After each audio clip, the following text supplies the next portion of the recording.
In this video, I'll be talking about how I price up my work. This is a question I get asked a lot, and that's why I'm making this video. In the first part, I'm going to cover how I price up a commission, like a bespoke piece of furniture, for example, and then I'll cover how I price up the things that I make and then put online for sale. Commissions. Before I do anything, I first try to establish what the client's budget is for the project. It's important to me to get an idea of that at the very beginning because I don't want to waste lots of time costing up everything and doing drawings for the client, only to find that the person asking for it doesn't have any idea about the costs associated with getting something custom built and handmade here in the UK. If they give me a figure that I know I won't be able to meet because it's too low, I might suggest an alternative way of bringing it in on budget, perhaps by using less expensive materials, for example. But if there's no way I can make it work within the budget, then I'll just explain to them that it's not something I can do. If they come back at a higher budget, then I'll have another look at it, but usually I won't hear back in those situations. I had an example just a couple of weeks ago when someone asked me to price up a custom-made cake stand for a wedding, and the budget they gave me would have just about covered the cost of the wood, but it wouldn't have paid for my time, so I knew almost immediately that it was a non-starter. And it's helpful for both the client and myself to know that as early as possible. When a client's budget seems like it's compatible with the project, the next stage is to calculate what the cost of the materials is going to be for the job. And I'm going to use some work that I completed last year as an example when a client asked me to make 2 matching custom desks with shelves and a single drawer.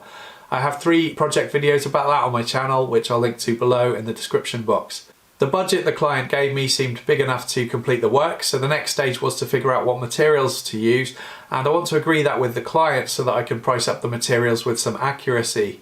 Usually there'll be some dialogue between myself and the client. I might recommend what materials to use based on my experience, and I might also suggest some ideas to enhance the project, what finish to use, and all of that kind of stuff.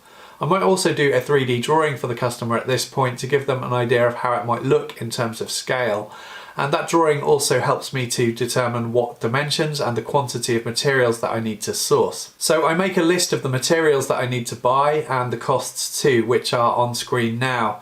Some of these costs I'll get by calling around local suppliers, others I'll just find online. On top of that, there were lots of other things that I'd need to use that I already had. Things like some salvaged oak, which I used to make the drawer fronts and the edge banding, plywood for the drawer bottoms, spray varnish, and all of that stuff costs money, so I then want to add a cost for those extra bits. Now you might be thinking, why am I charging a customer for some salvaged oak that I didn't actually pay for? And the answer to that is because A, I would have spent some time going to get it, B, I pay to rent a garage to store materials that I salvage, which costs money, and C, I probably spent time cleaning it up, cutting it, planing it or whatever, so just because I didn't pay for it doesn't mean I'm not going to charge for it.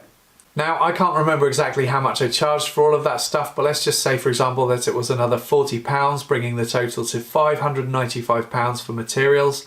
I also need to account for my time to go and pick up some of those materials because often it works out cheaper for me to go and collect them than getting them delivered, particularly for the larger, bulkier items. So in this example, I went to pick up the plywood and the tempered glass and also the drawer runners, all from shops locally to me.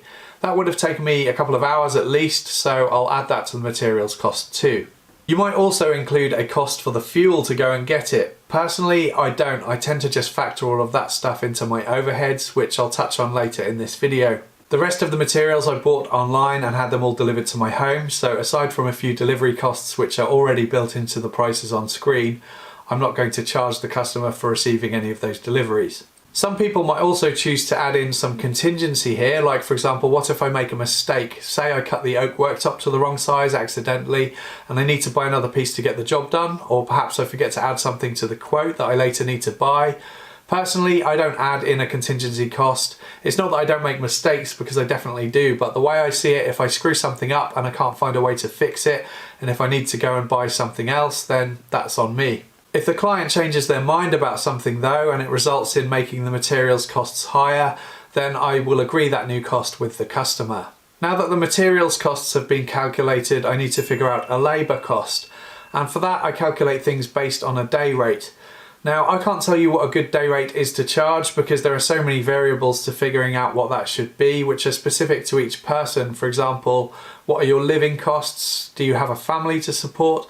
What business overheads do you have? And by overheads I mean things like, do you pay to rent a workshop, the cost of electricity, the cost of running a vehicle, the fuel, maintenance. Then there's the cost of tools, replacing them when they break. And another thing that might affect it is what's the going rate for the services that you provide in your local area.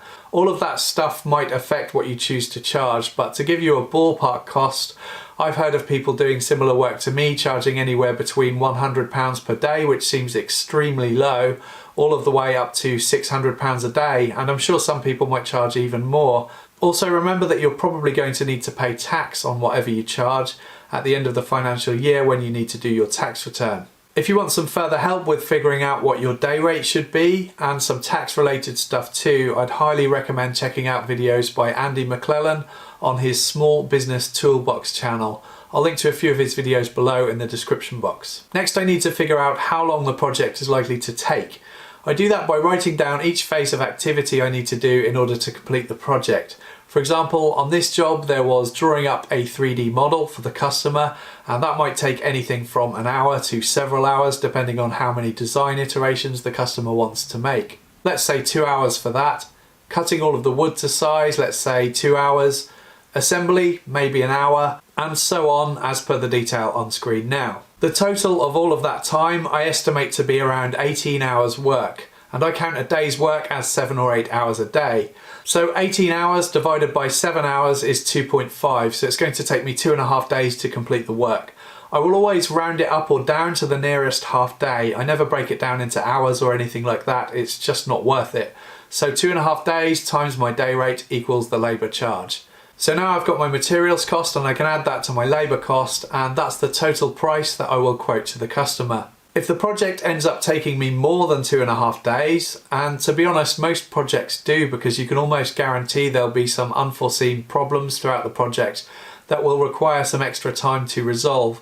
And in this particular example I remember having some issues with the oak worktop that I bought warping out of shape while it was sitting in my home, so I had to figure out how to get it flat again.